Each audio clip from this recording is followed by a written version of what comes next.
नमस्कार दोस्तों, ADM classes में आपका बहुत बहुत स्वागत है। एडीएम क्लासेस 2.5 में ठीक है। कल हमने लोक देवता कंप्लीट कर लिए थे।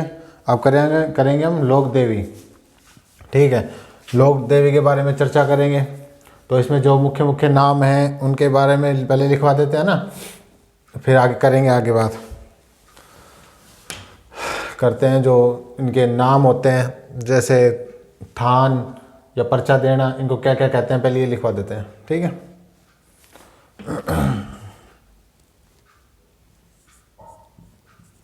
वैसा वो क्या बोलते हैं, सामूहिक जोर।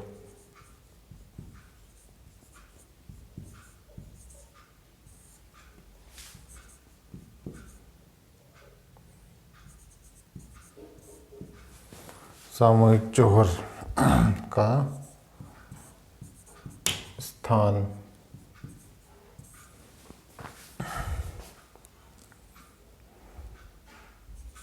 खवी को क्या बोलते हैं,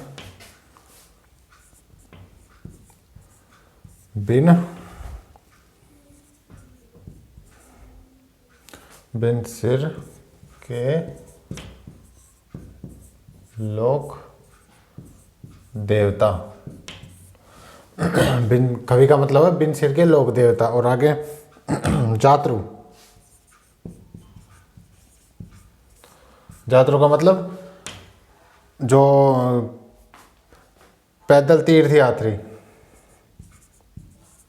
पैदल तीर्थ यात्री, उनको बोलते हैं पैदल तीर्थ यात्री। आगे चलते हैं।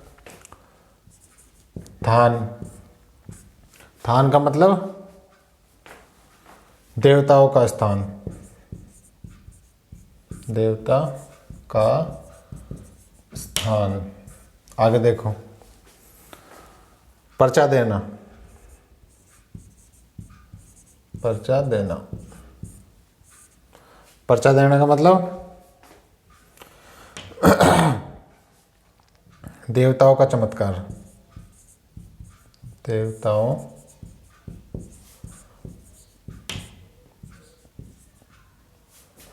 चमत्कार, देवताओं का चमत्कार। और क्या है, पर्चा देना हो गया। पाती। पाती का मतलब पाती मांगना, मतलब आशीर्वाद मांगना। पाती मांगना मतलब आशीर्वाद मांगना।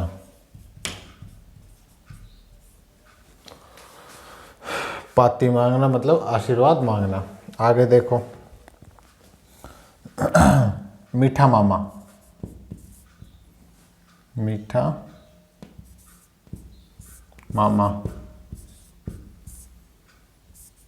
मीठा मामा का मतलब वह लोक देवता जिनको मीठे का भोग लगता है। मीठे का मतलब जैसे लापसी, घुघरी, इनका भोग लगता है, उसे बोलते हैं मीठा मामा।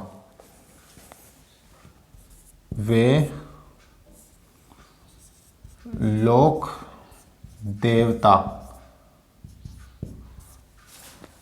वे लोक देवता जिन्हें लापसी,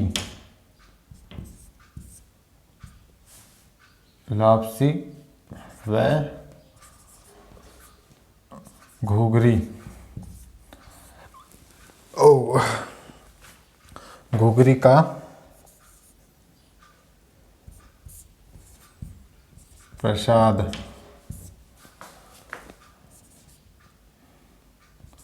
चढ़ाया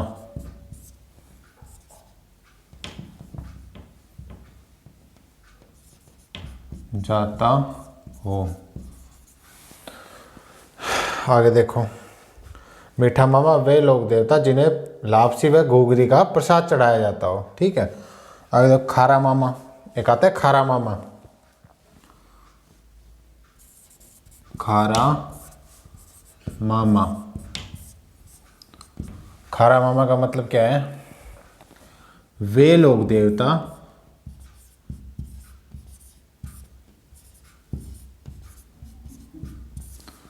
जिन्हें इसमें तो लापसी और घुघरी का भोग लगता है, मतलब मीठे का। इसमें लगता है शराब और मांस का। वे लोग देवता जिन्हें जिन्हें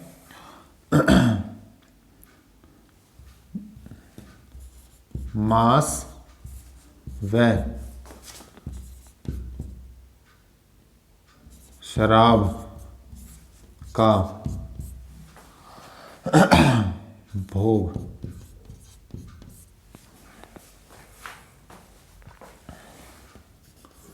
लगता हो। ठीक है, वे लोग देवता जिन्हें शराब और मांस का भोग लगता हो। ठीक है, और एक और आता है क्षेत्रपाल। क्षेत्रपाल क्षेत्रपाल क्या लिखे? नीचे आ जाएगा। क्षेत्रपाल क्षेत्रपाल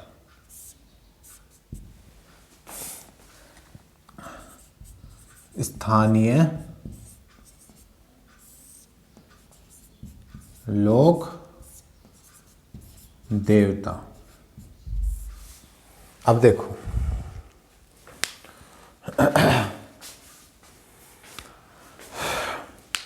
बयासा ये आगे काम आएंगे लोक देवियों में, जैसे आगे आगे चलेंगे ना तो यही नाम आएंगे आगे आगे ना। बयासा, बयासा का मतलब सामूहिक जोहर का स्थान। बयासा उसको बोलते हैं, सामूहिक जोहर का स्थान होता है, उसको बयासा कहते हैं। ठीक है। और खवी, खवी का मतलब बिन सिर के लोक देवता, मतलब जो बिना सिर के लोक देवता हैं उन्हें बोलते हैं खवी। ठीक है, कई जगह हुए हैं, उनको बोलते हैं खवी। ठीक है। जातरू, जातरू का मतलब पैदल तीर्थ यात्री, जो पैदल चल के तीर्थ यात्रा करने जाते हैं उनको बोलते हैं जातरू। ठीक है। थान, थान का मतलब है देवताओं का स्थान। थान का मतलब देवताओं का स्थान।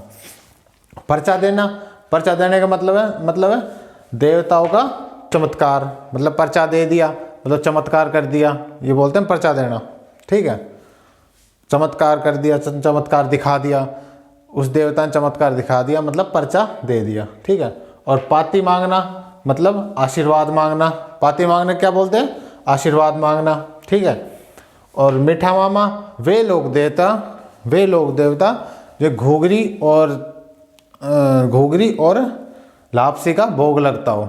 वे लोग देवता जिन्हें घुघरी और लापसी का भोग लगता हो। खारा मामा वे लोग देवता जिन्हें मांस और शराब का भोग लगता हो। ठीक है, वे लोग देवता जिन्हें मांस और शराब का भोग लगता हो। ठीक है, उसको बोलते हैं खारा मामा। और क्षेत्रपाल, क्षेत्रपाल का मतलब स्थानीय लोक देवता। ठीक है, क्या मतलब है? स्थानीय लोक देवता। अब चलते हैं आगे। ठीक है, ये हो गया, इनके नाम हो गए। अब चलते हैं लोक देवियों पर। ठीक है, ये हो गए इनके नाम। अब करते हैं चर्चा लोक देवी के बारे में। कौन सी माता कहाँ है, कौन सी कहाँ है, उनके बारे में।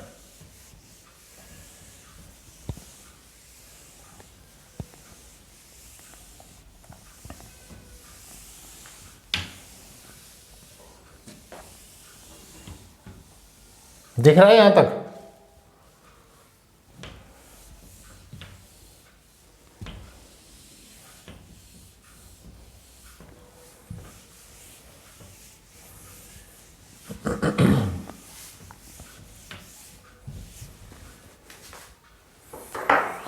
अब करते हैं, पहले कौन सी माता आती है?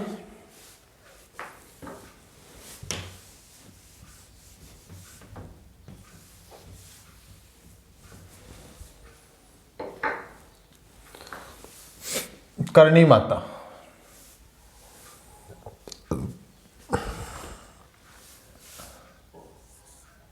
करणी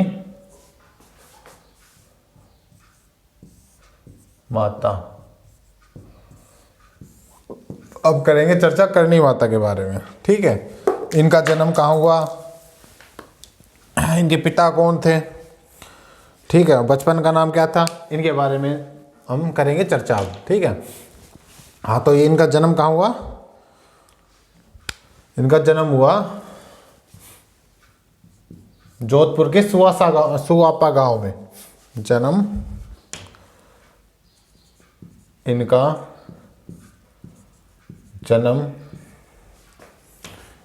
जन्म जोधपुर के सुआपा गांव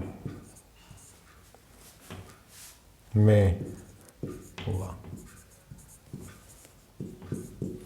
ठीक है। इनका जन्म कहाँ हुआ करणी माता का, जोधपुर के सुआपा गांव में, ठीक है, जोधपुर के सुआपा गांव में। पिता कौन थे, पिता कौन थे, पिता थे इनके मेहा जी, जो हमारे लोक देवता रहे हैं, मेहा जी, उनकी पुत्री थी ये, मेहा जी की, जो पहले वाले चैप्टर में पढ़ाया था ना लोक देवता, उनकी पुत्री थी। आगे करेंगे, ठीक है। बचपन का नाम क्या था, बचपन का नाम क्या था, रिद्धि बाई,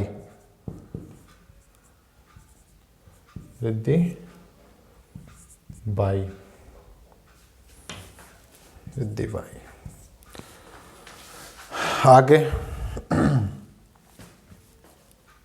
इन्होंने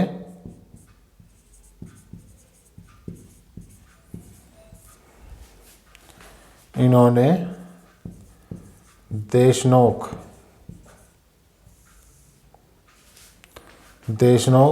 बीकानेर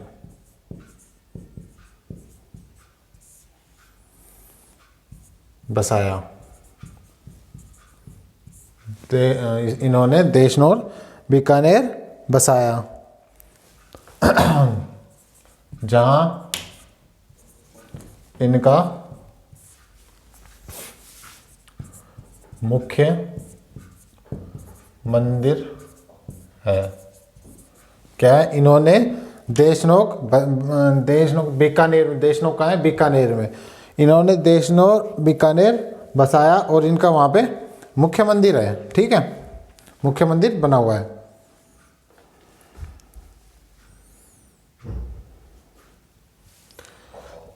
अच्छा, इनके मंदिर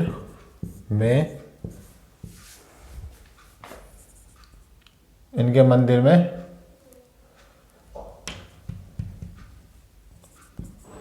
सफेद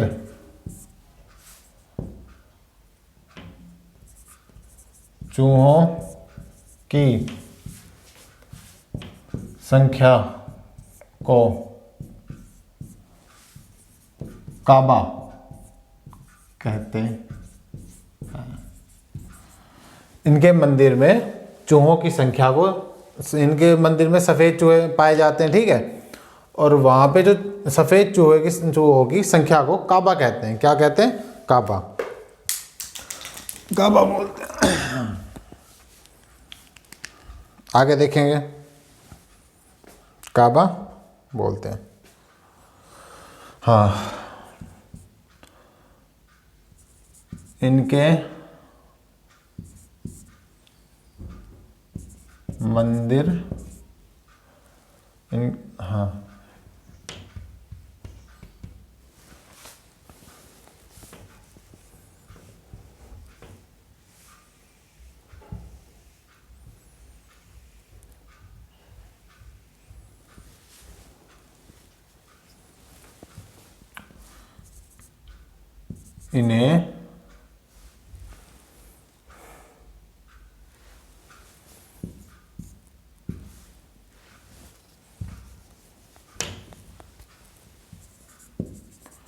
इन्हें चूहों की देवी कहा जाता है। हाँ, इन्हें चूहों की देवी भी कहा जाता है। ठीक है, आगे। हाँ, सफेद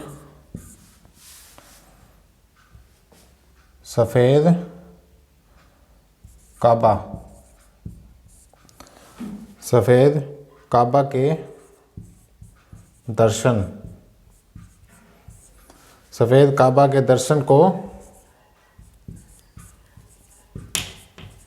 शुभ माना जाता है।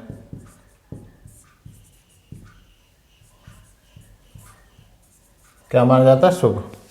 सफेद काबा के दर्शन को शुभ माना जाता है। ठीक है, आगे चलेंगे।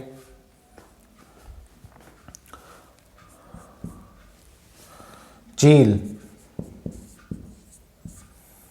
के पक्षी को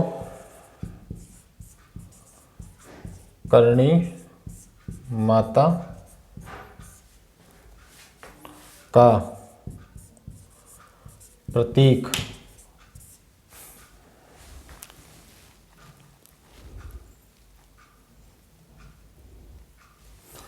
प्रतीक माना जाता है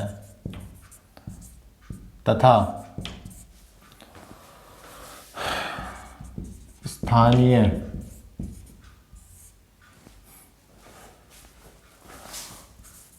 भाषा में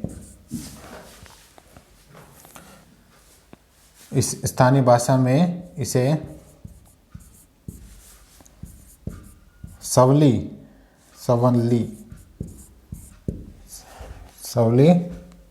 कहा जाता है। क्या कहा जाता है स्थानीय भाषा में? जो चील का पक्षी है उसे स्थानीय भाषा में क्या कहा जाता है? सवली। क्या कहा जाता है? सवली। ठीक, आगे देखेंगे।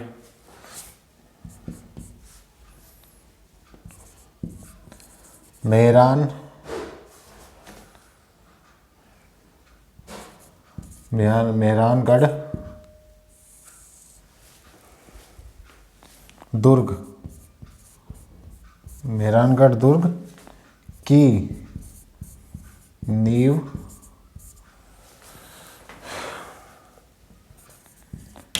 करणी माता ने रखी। किसने रखी? करणी माता ने। ठीक है, तथा राव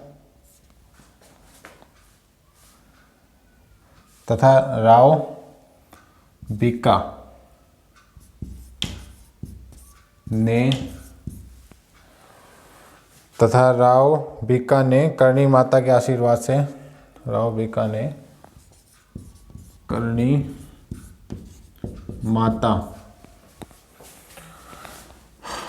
के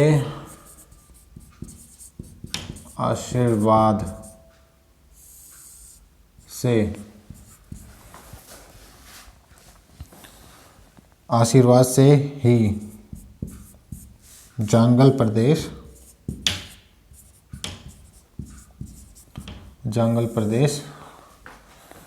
को जीता।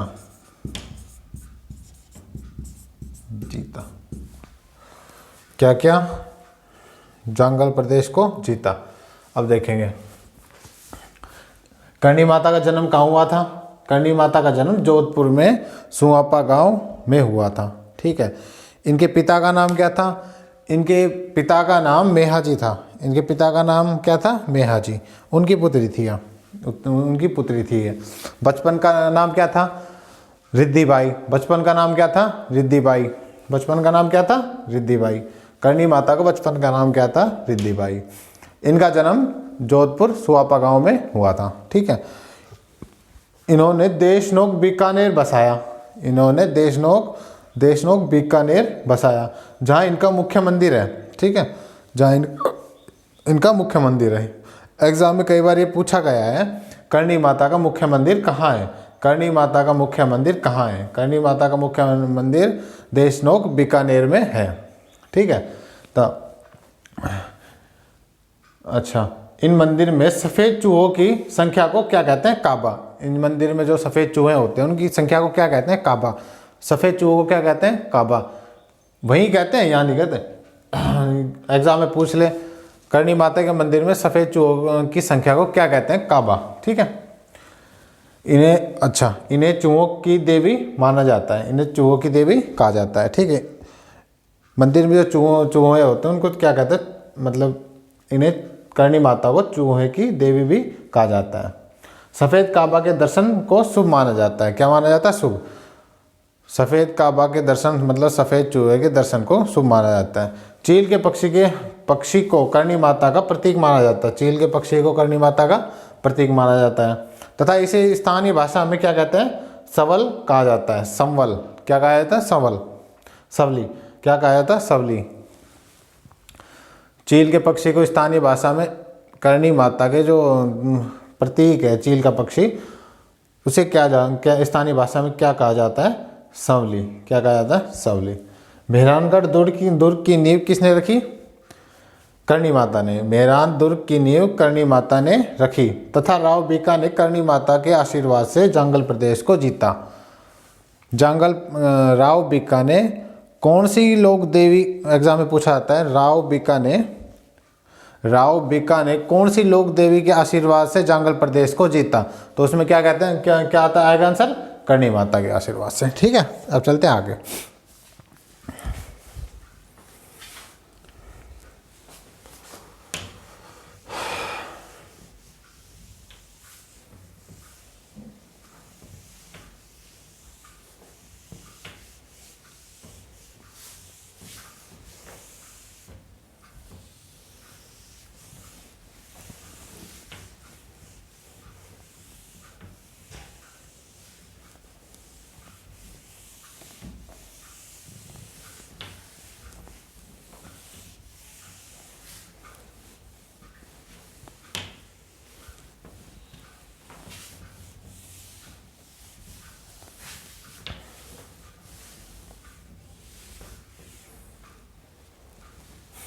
हाँ, अब आगे वर्तमान मंदिर, करणी माता का वर्तमान मंदिर। हाँ, वर्तमान मंदिर कहाँ आएगा? वर्तमान मंदिर, करणी माता का वर्तमान मंदिर कहाँ आएगा? वर्तमान मंदिर, करणी माता का वर्तमान मंदिर कहाँ है? बीकानेर में, रुआसा बीकानेर में। ठीक है। किसने बनवाया वर्तमान मंदिर? गंगा सिंह ने। गंगा सिंह ने। ठीक है। और मेला कब कब लगता है? मेला चैत्र व आश्विन नवरात्रों में। नवरात्रों में। वर्तमान मंदिर किसने बनवाया? गंगा सिंह ने। और मेला कहाँ लगता है इनका? वर्तमान मंदिर किसने बनवाया? गंगा सिंह ने। मेला कहाँ लगता है? चैत्र आश्विन नवरात्रों में। चैत्र आश्विन नवरात्रों में। ठीक है। अब ये बस इतनी थी करणी माता। अब चलेंगे आगे, मुख्य जो इनके मुख्य बातें थे वो हमने करवा दी। ठीक है। अब चलेंगे आगे दूसरी वो माता के बारे में। ठीक है।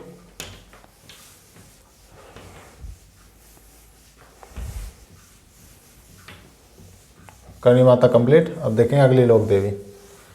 अगली लोक देवी नागणेची माता। नागणेची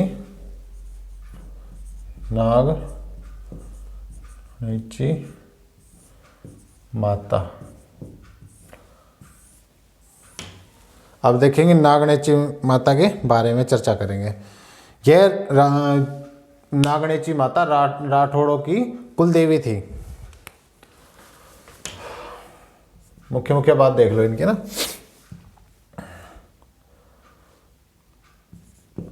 राठौड़ों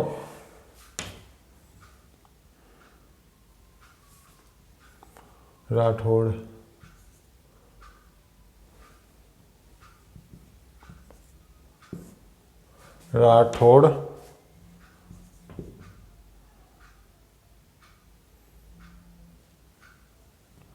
राजवंश, राठौड़ राजवंशों। एक मिनट,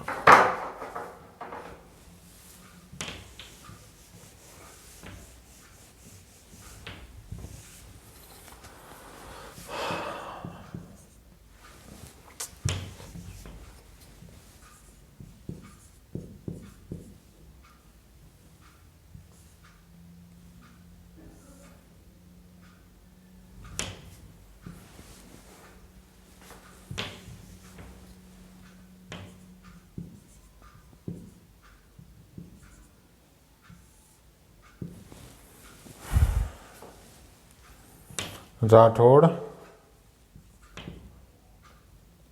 राजवंश की कुल देवी कौन थी?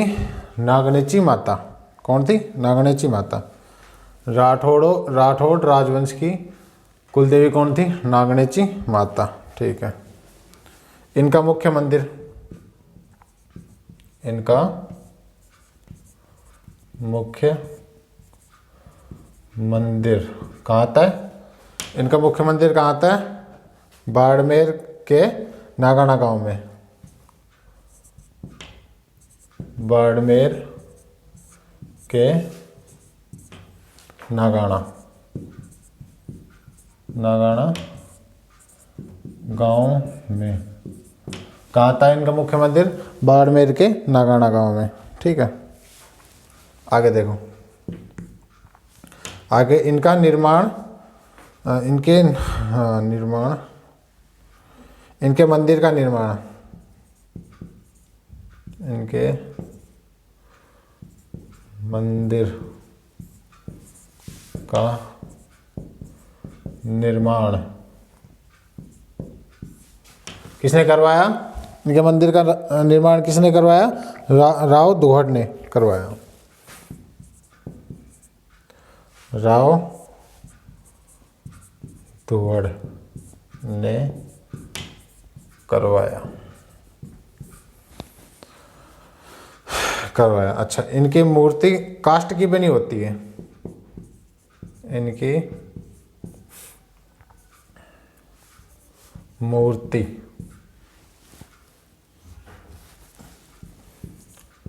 काष्ठ की बनी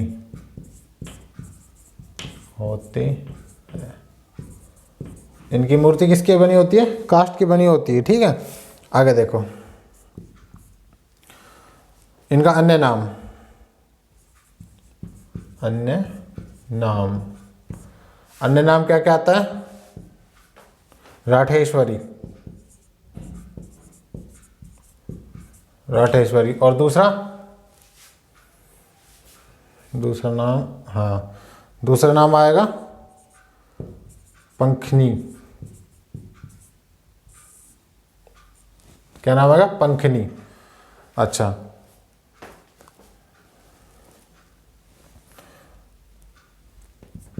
इनके भक्त नाग और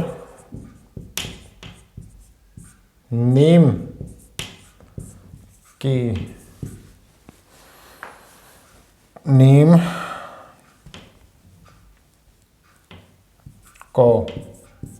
को पवित्र मानते हैं। इनके भक्त नाग और नीम को पवित्र मानते हैं। बस ये बात है, इनके जो मुख्य हैं यही है। राठौड़ राजवंश की कुल देवी कौन है? नागणेची माता। पूछ ले एग्जाम में ना, क्या पूछ ले? राठौड़ राजवंश की कुल देवी बताओ। राठौड़ राजवंश की कुल देवी नागणेची माता है। ठीक है। इनका मुख्य मंदिर बाड़मेर के नागाना गांव में। कहाँ है मुख्य मंदिर? बाड़मेर के नागाना गांव के। इसका निर्माण किसने करवाया? राव दुहड़ ने। किसने करवाया? राव दुहड़ ने करवाया। इनकी मूर्ति किसकी बनी होती है? काष्ठ की बनी होती है। इनका अन्य नाम राठेश्वरी, पंखनी, ठीक है। इनके जो भक्त होते हैं वो किसको पवित्र मानते हैं? इनके जो नागणेची माता के भक्त किसको पवित्र मानते हैं? नागणेची माता के भक्त नाग और नीम को पवित्र मानते हैं, ठीक है। ये मोस्ट तो यही है इसमें, ठीक है। ये वाला राठौड़ राजवंश की कुलदेवी कौन है? नागणेची माता, ठीक है। कौन है? राठौड़ राजवंश की कुलदेवी कौन है? नागणेची माता। राठौड़ राजवंश की कुलदेवी कौन है? नागणेची माता, ठीक है, हो गया।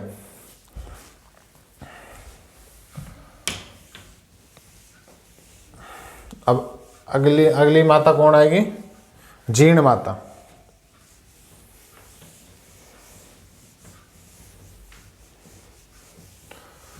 जीर्ण माता। अब जीर्ण माता के बारे में चर्चा करेंगे हम कल। आज की क्लास यहीं तक ही। क्लास पसंद आई हो तो चैनल को लाइक और सब्सक्राइब और शेयर अपने दोस्तों के साथ कीजिएगा, ठीक है। धन्यवाद।